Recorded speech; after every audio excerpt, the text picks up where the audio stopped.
They say you never really know someone until you see them at their worst. Well, Halloween night at Richard Ford's house party, I got a front row seat to my wife's true face, and it wasn't hidden behind any costume. My name is Greg Mallory, and I'm about to tell you how I went from being the town's biggest fool to its most satisfied man.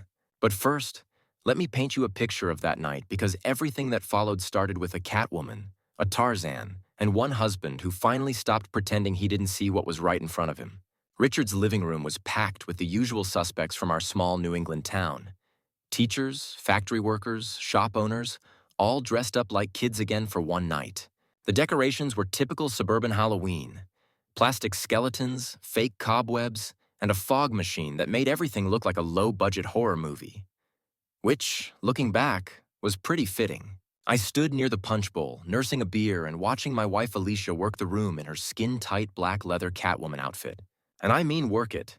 She was practically purring as she talked to every man at the party, running her fingers along their arms, laughing just a little too loud at their jokes. "Your wife sure knows how to make friends," said Karen, the bartender from the Brass Tap downtown.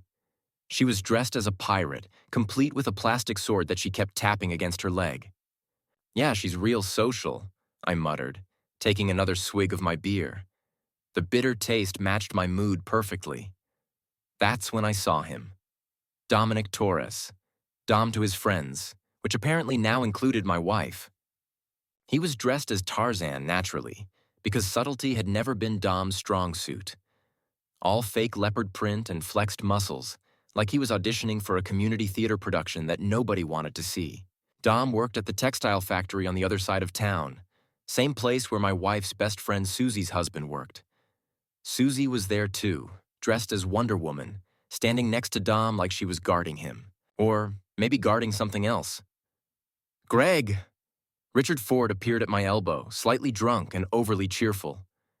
"Great party, right? Everyone's having such a good time." I watched as Alicia threw her head back, laughing at something Dom had whispered in her ear. His hand was resting on her lower back, fingers spread wide like he was marking territory. "Yeah, Richard, everyone's having a blast. The thing about being married for 12 years is that you develop a sixth sense about your spouse.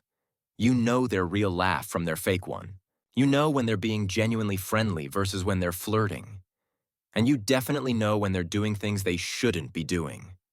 Alicia's laugh right now, that wasn't her real one. That was her I'm interested laugh, the one she used to give me back when we were dating.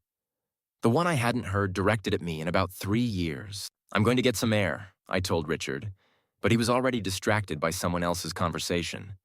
I pushed through the crowd, past a vampire who was definitely too old to be wearing a cape, and a zombie nurse who kept bumping into people.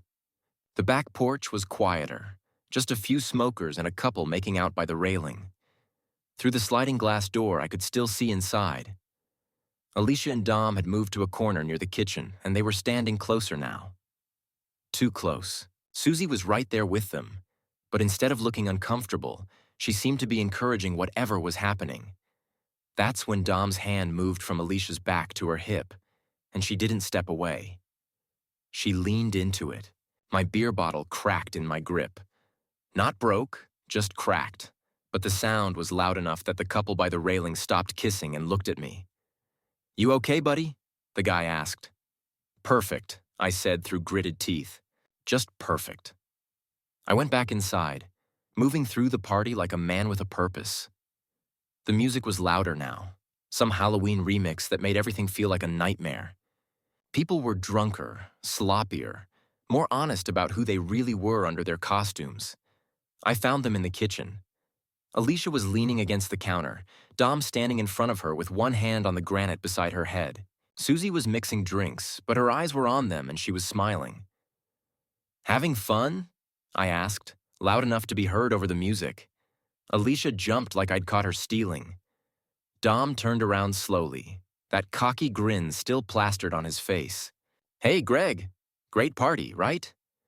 Dom's voice was just a little too loud, a little too friendly. "Your wife was just telling us about your restaurant management job. Sounds really stable." The way he said stable made it sound like an insult. Like being responsible and reliable was something to be ashamed of. "Yeah, well, someone has to pay the bills," I said, looking directly at Alicia. Her cheeks were flushed, but not from embarrassment, from excitement. "Oh, come on, Greg," Susie chimed in, handing Dom a fresh drink. "Live a little. It's Halloween. Everyone's supposed to let loose." "Right," I said. "Let loose." Dom took a step closer to me. He was about my height but bulkier, all gym muscle and factory work. "You know, Greg, maybe you should try having some fun for once. Your wife certainly knows how to enjoy herself." The kitchen went quiet. Even with the party raging in the next room, our little corner had gone dead silent. "What's that supposed to mean?" I asked. Dom's grin got wider. "Just that some people know how to live and some people—" He shrugged, letting the sentence hang there like a noose. I looked at Alicia, waiting for her to say something, to defend me, to tell Dom to back off. Instead, she looked down at her drink. That's when I knew. Not suspected, not worried about. Knew. My wife was cheating on me, probably had been for a while, and her best friend was helping her do it. The rage that hit me was white hot and immediate. But I'm not a stupid man, and I'm not a violent one, despite what happened next. What I did was calculated, precise, and deeply satisfying. I smiled at Dom. "You know what? You're absolutely right." Then I grabbed him by his fake leopard print vest and slammed him backward into the refrigerator. Hard. The impact sent magnets and photos flying. A few people in the kitchen screamed. Dom's drink went everywhere, soaking his costume and the floor. "Greg!" Alicia shrieked, but I wasn't done. I leaned in close to Dom, close enough that only he could hear me. "Stay away from my wife," I whispered. "This is your only warning." I let him go and stepped back. Dom was stunned, probably more from surprise than impact. He wasn't hurt. I'm not an animal. But he was definitely scared and humiliated in front of a room full of people. "You're crazy!" Susie yelled. "Richard! Richard, come here!" The party host came running, along with half the party. Everyone was staring at us now, phones probably already out and recording. "What happened?" Richard demanded. "Your friend here just assaulted me," Dom said, trying to regain his composure. But his voice was shaking. "I slipped," I said calmly. Grabbed onto Dom to steady myself. "Sorry about that, buddy." Everyone knew I was lying. Everyone also knew Dom couldn't do anything about it without looking like even more of a fool. Alicia was crying now, mascara running down her cheeks. "Greg, what is wrong with you?" I looked at her for a long moment. My wife of 12 years, the woman I'd loved, supported, and trusted completely. The woman who was screwing around with a factory worker while her best friend watched. "Nothing's wrong with me, Alicia. For the first time in a long time, I can see everything perfectly clear." I turned and walked out of the kitchen, through the party, and out the front door. Behind me, I could hear Alicia calling my name, but I didn't stop. I got in my car and drove home, leaving my cheating wife stranded at the party with her boyfriend and her enabler best friend. The night air was cold through my open windows, but it felt good. Clean. When I got home, I did something I'd never done in 12 years of marriage. I locked the front door and put the chain on. Then I went upstairs, changed out of my costume, and sat on my bed to think. About an hour later, I heard Alicia's car in the driveway. Then her key in the lock. Then her frustrated cursing when the chain stopped the door from opening. "Greg! Greg, open this door right now." I turned off the lights and lay down. Tomorrow, I was going to start finding out exactly how long this had been going on and exactly who else knew about it. Tonight, my cheating wife could figure out her own sleeping arrangements. The pounding on the door continued for another 10 minutes before I heard her car start up again. Probably going to Susie's house or maybe back to Dom's place. I didn't really care anymore. For the first time in months, I slept like a baby.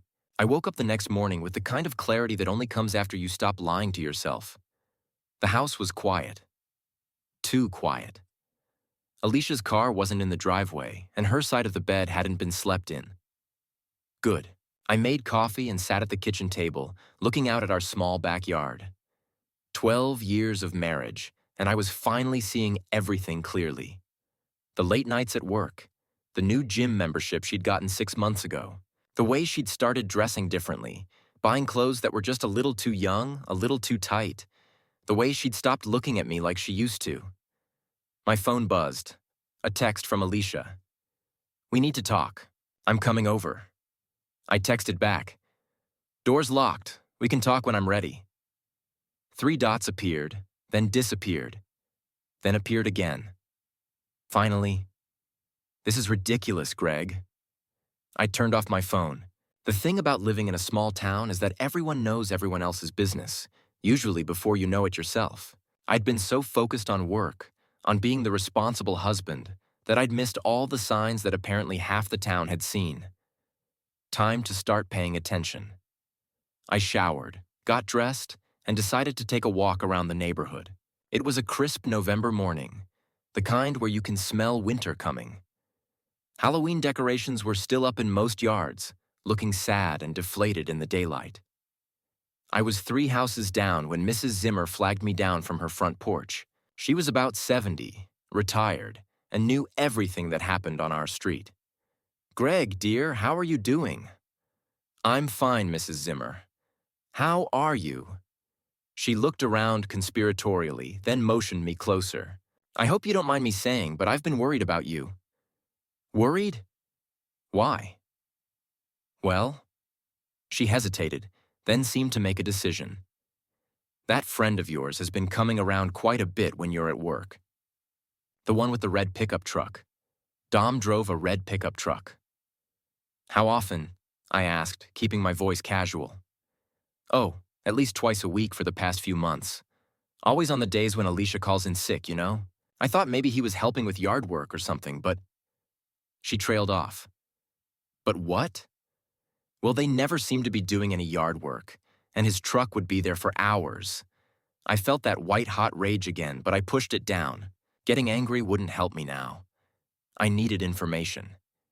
"Thanks for letting me know, Mrs. Zimmer. I appreciate you looking out for me." "Of course, dear. We neighbors have to stick together." I walked back to the house, my mind racing. Twice a week for months.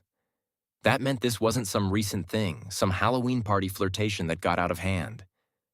This was a full-blown affair.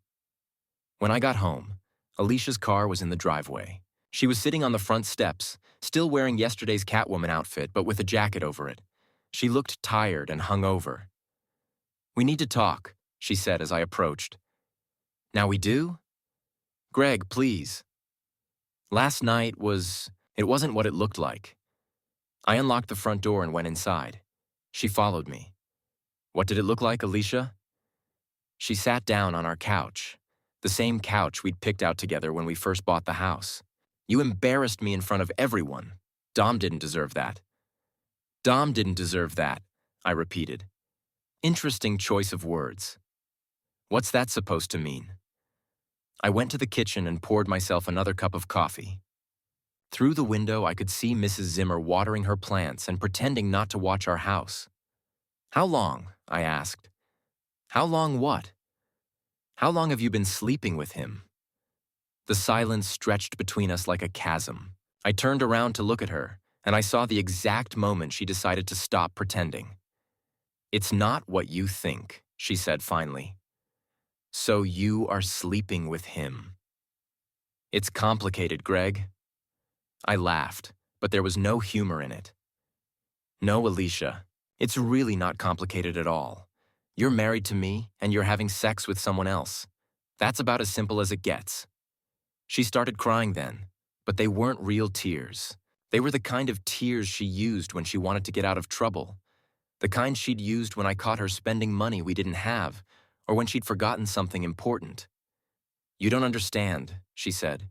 "You work all the time. You never want to go out anymore. We never talk. So you decided to talk to Dom instead. He makes me feel alive again, Greg. When was the last time you made me feel special?" I stared at her. This woman I'd loved, supported, and been faithful to for 12 years was sitting in our living room, telling me that her affair was my fault. "Get out," I said quietly. "What?" "Get out of my house." Greg, you're being dramatic. We can work through this. Our house, then. Get out of our house. She stood up, anger replacing the fake tears. You can't kick me out. I live here too. Watch me. I went upstairs and started pulling her clothes out of our closet, throwing them into garbage bags. She followed me, yelling and trying to grab things out of my hands. You're insane. You can't do this.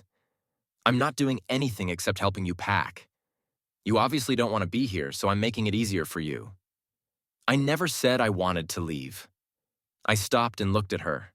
You've been screwing another man in our bed for months, Alicia. You left a long time ago. That shut her up.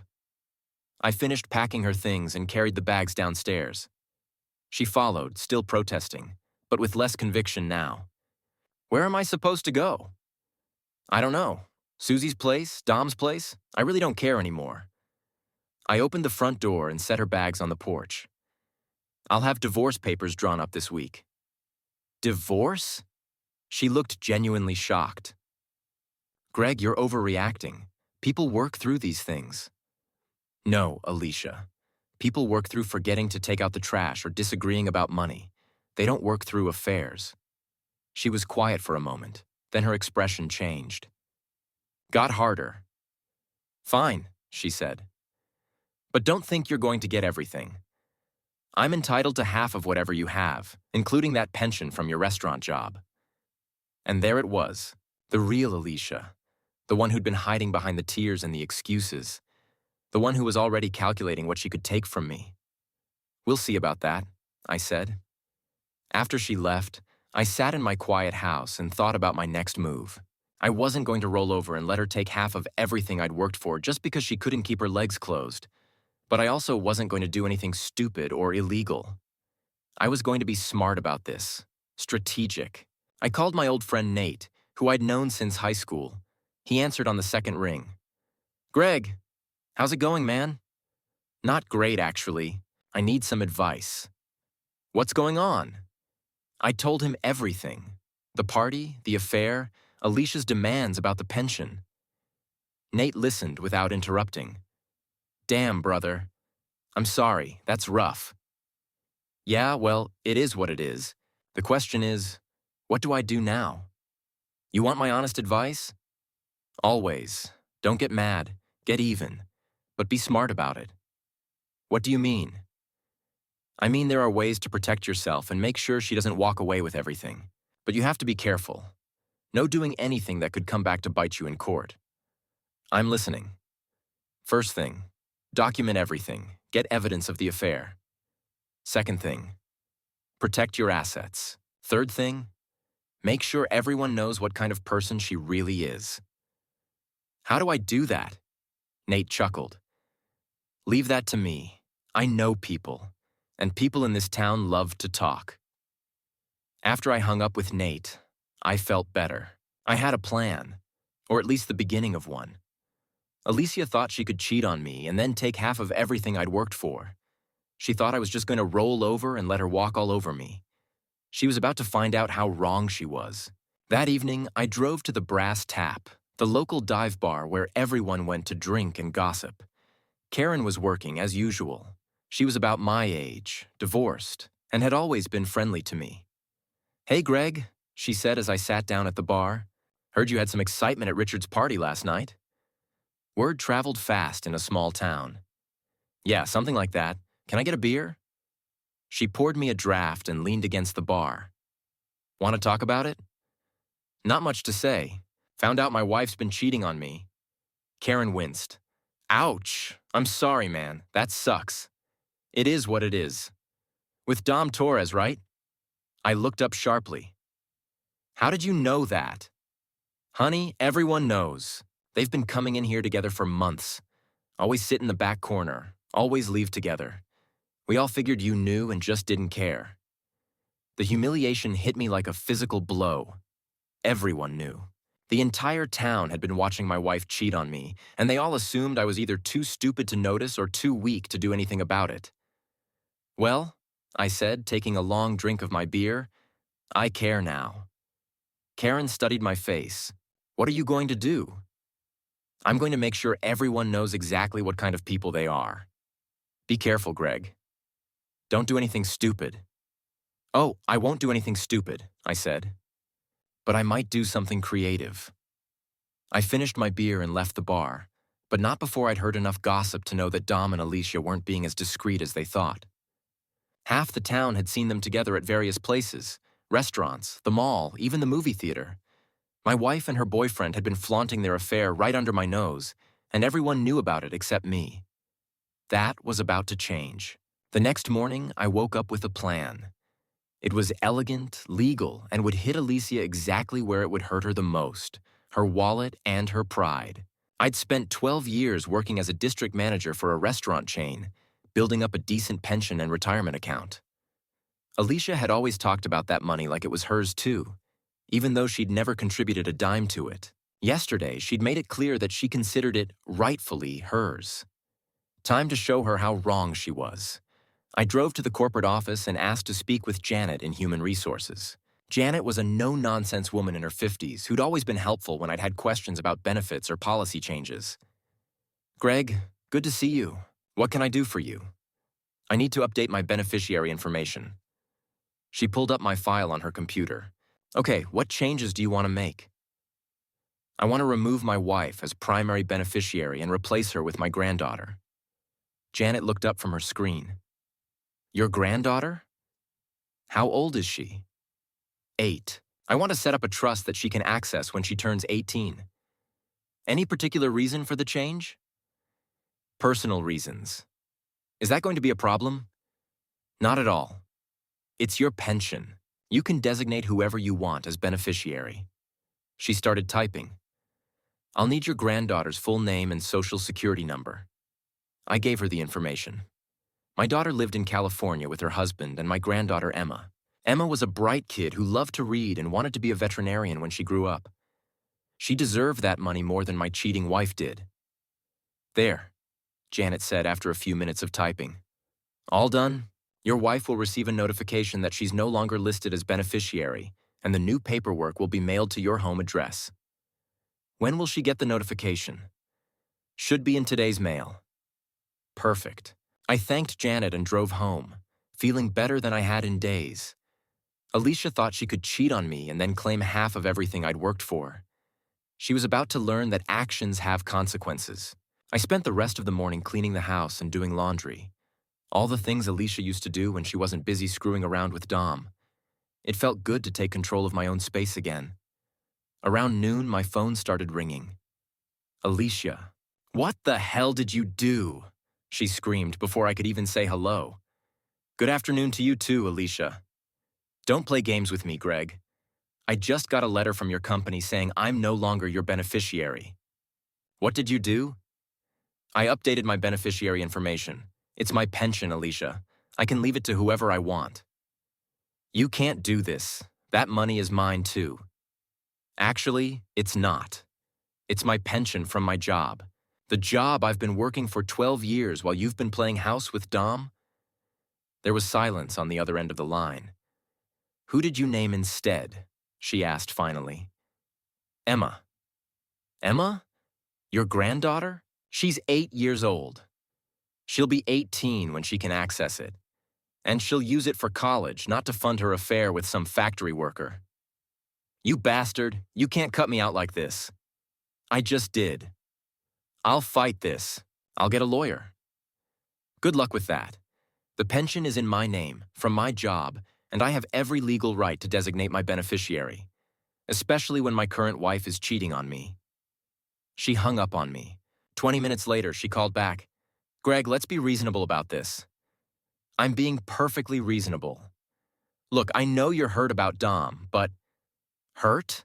I laughed. Alicia, I'm not hurt. I'm done. There's a difference.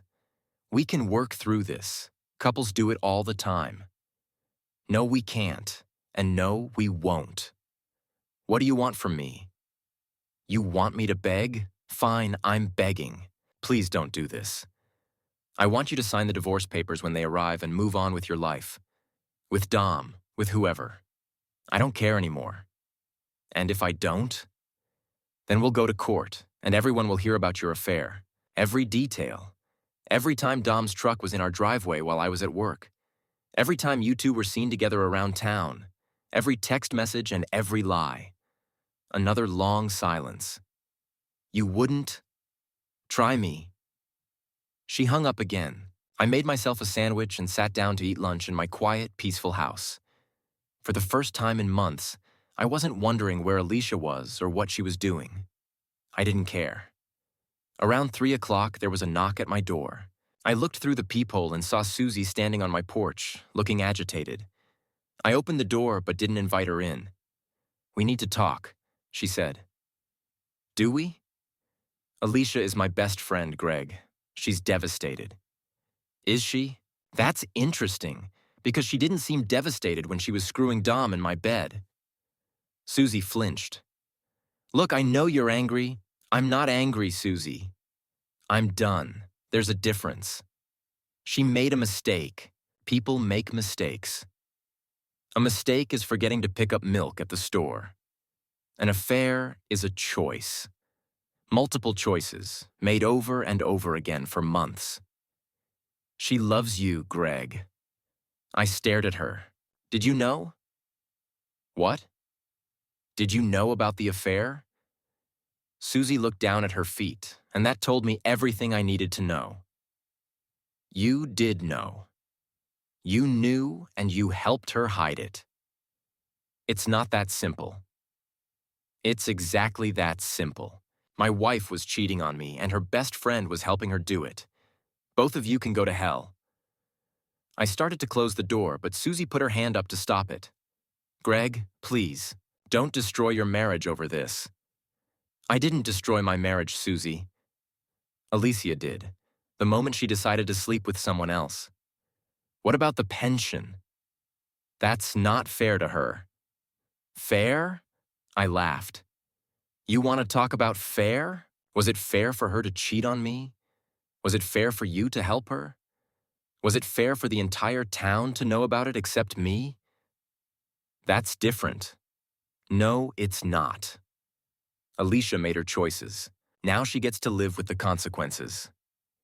I closed the door and locked it. Through the window, I watched Susie stand on my porch for another minute before finally walking back to her car. That evening, I went back to the brass tap. Word had gotten around about the pension change. Small towns are like that, and several people came up to me to express their support. "Good for you, Greg," said Mike from the hardware store. "About time someone stood up to that nonsense." "She had it coming," agreed Linda, who worked at the post office. "Everyone knew what she was doing." Karen poured me a beer and leaned across the bar. "How are you holding up?" "Better than I expected, actually." "Any regrets?" "About the pension?" "Not one." "What about the marriage?" I thought about that for a moment. I regret that it took me so long to see what was really going on. But ending it, no regrets at all. Good for you. Too many guys would have just rolled over and taken it. Yeah, well, I'm not most guys. As I sat there drinking my beer and listening to the conversations around me, I realized that something had changed. People were looking at me differently, not with pity or embarrassment, but with respect. I'd stood up for myself, I'd fought back, and I wasn't done yet. Around 9 o'clock, Dom walked into the bar with a couple of his buddies from the factory. He saw me immediately, but tried to pretend he hadn't. He ordered a beer and sat at a table across the room. I finished my drink, left money on the bar, and walked over to his table. "Dom." He looked up, trying to appear casual. "Greg, how's it going?" "Not bad." "You?" "Can't complain." His buddies were looking back and forth between us, sensing tension. "I hear you and Alicia are pretty upset about the pension thing," I said conversationally. Dom's face reddened. "I don't know what you're talking about." "Sure you do. See, the thing is, Dom, when you sleep with a married woman, you don't get to have opinions about her husband's money." The entire bar had gone quiet. Everyone was listening now. "I think you should leave," Dom said, standing up. "Actually, I think I'll stay. This is my regular bar, after all. Has been for years. You, on the other hand." I shrugged. Dom took a step toward me, but one of his buddies grabbed his arm. Don't, man. It's not worth it. Listen to your friend, Dom. He's smarter than you are. I turned and walked back to the bar where Karen poured me another beer. That was either very brave or very stupid, she said quietly. Probably a little of both. Dom and his friends left a few minutes later. As they walked out, I heard one of them say, "Dude, just stay away from married women. It's not worth the drama." Good advice. Too bad Dom hadn't thought of that 6 months ago. I finished my beer and headed home, feeling satisfied. The pension was protected, Alicia was learning that actions have consequences, and Dom was starting to realize that screwing around with other men's wives came with a price. But I wasn't done yet. Not even close. 3 days later, I got a text from an unknown number. "We need to talk. Meet me at the Overlook tonight at 8. Come alone. Dom." I stared at the message for a long moment, then smiled. The Overlook was a scenic spot about 10 minutes outside of town, where teenagers went to make out and adults went to think. It was also very public, visible from the main road and popular with evening joggers. If Dom wanted to meet me there, he was either planning something stupid or he was dumber than I thought. Either way, I was interested. I texted back, "See you there." Then I made a few phone calls. At 7:45, I drove to the Overlook. Dom's red pickup was already there, parked at the far end of the lot. I parked near the entrance and walked over to where he was standing by the railing, looking out over the valley. "You came?" he said without turning around. "You asked me to." He turned to face me. In the fading daylight, I could see that he looked tired, stressed. "This has gone far enough, Greg." "Has it?" "Alicia is falling apart. She's been crying for 3 days straight. And you think that's my problem because you're being vindictive. The pension thing, embarrassing me at the bar, it's not solving anything." I leaned against the railing beside him. "You're right. It's not solving anything, but it's making me feel better." "Come on, man. We're both adults here." "Are we?" "Because an adult wouldn't sleep with another man's wife." Dom was quiet for a moment. "Look, I know you're angry. I keep hearing that, but I'm not angry anymore. I was angry 3 days ago. Now I'm just done." "What does that mean?" "It means I don't care about you and Alicia anymore. You want her? Take her. You deserve each other." "Then why are you making this so difficult?" I turned to look at him. "Because you both thought I was a fool. You thought I was too stupid to notice, too weak to fight back, too pathetic to do anything about it. You were wrong. Nobody thought that? Everyone thought that. The whole town was watching my wife cheat on me and laughing behind my back. Did you know that?" Dom looked uncomfortable. "I never laughed at you. No, you just screwed my wife. Much classier."